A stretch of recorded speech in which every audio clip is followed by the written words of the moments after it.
జరుగుతుందని అనుమానాలు ఉన్నాయా? సాక్షాత్తు హోంమంత్రి గారు నిస్సిగ్గుగా అబద్ధాలు మాట్లాడుతూ ఉంటే 900 మందితో జగన్మోహన్ రెడ్డి గారికి భద్రతాం. ఇంత నిస్సిగ్గుగా అబద్ధాలు మాట్లాడాలి ఏం మాట్లాడతాం సార్? ఓకే.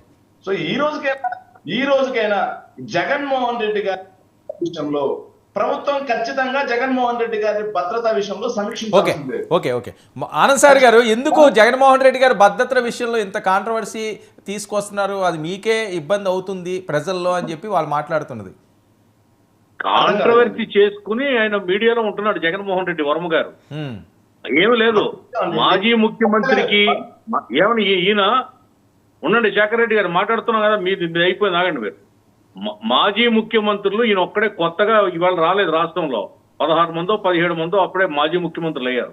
వాళ్ళందరికీ కూడా 58 మందితో Z+ కేటగిరీ సెక్యూరిటీ ఆటోమేటిక్ గా ఉంటుంది. అది దాన్ని ఎవరు ఏమి చేయలేరు. మీరు అన్నారు ఇందాక చక్కగా చెప్పారు శేఖర్ రెడ్డి గారికి మీరు కౌంటర్. అది రాష్ట్ర ప్రభుత్వం చేతుల్లో కూడా ఉండదు. అది ఇట్స్ ఏ మ్యాండేటర్. అది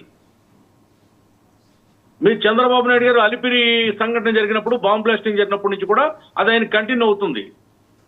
అందుకు ఆయన ఇంకా సరిపోదని చెప్పి మళ్ళీ చంద్రబాబు నాయుడు గారు సెంట్రల్ గవర్నమెంట్ అడిగితే ఎక్స్ట్రా ఇచ్చారు.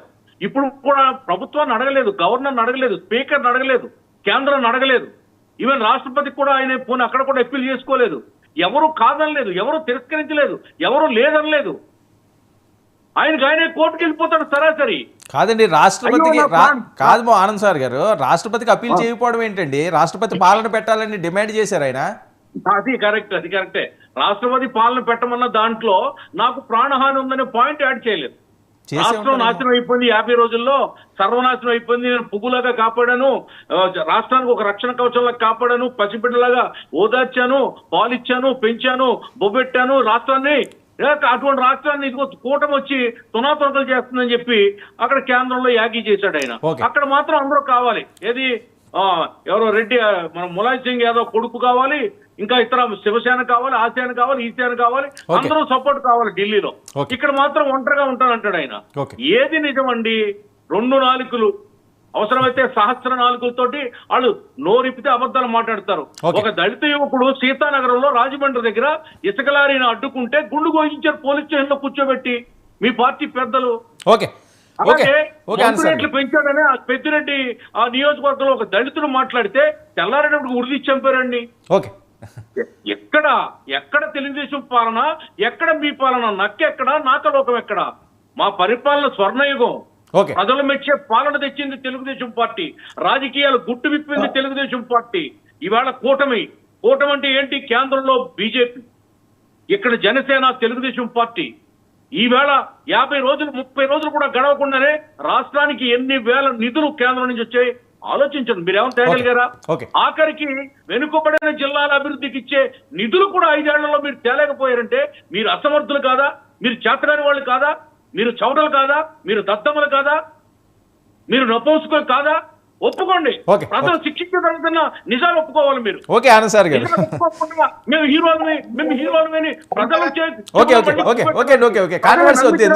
మీరు మాట్లాడితే మీ మాటలు ఎడారిలో ఊహన లాంటి, ఎడారిలో వెన్నెల లాంటిది మీ మాటలు. ఒకసారి కృష్ణాంజనేయులు గారు ఒక నిమిషం ఇస్తారు ఒక నిమిషం శేఖర్ ఒక నిమిషం వెయిట్ చేయండి, ఇస్తాను. కృష్ణాంజనేయులు గారు ఇందా పవన్ కళ్యాణ్ గారు బెంగళూరు వెళ్ళి ఒక అంశం మీద ప్రస్తావించారు. అది పెద్ద ఎత్తున ఈరోజు సోషల్ మీడియా షేక్ చేస్తున్నది, కాంట్రవర్సీ అవుతున్నది. ఒకసారి బయట వినండి. పవన్ కళ్యాణ్ గారు బయట ప్లే చేయండి. And nowadays the current cinema, of course I'm a part of the cinema also. Most of the time I struggle to do such films. I said, am I sending the right message? But of course cinema is different, but the cultural shift, what happened, that was quite interesting for us. So here I would like to, though what I could not do in real life, cinema life, but I wish I'm able to do it in real life. And I'm grateful for politics. I'm grateful for people of AP for choosing me and getting me elected through Pittapuram and taking charge as a deputy CM. And all this power, whatever power I have and whatever influence I could do, it is more for an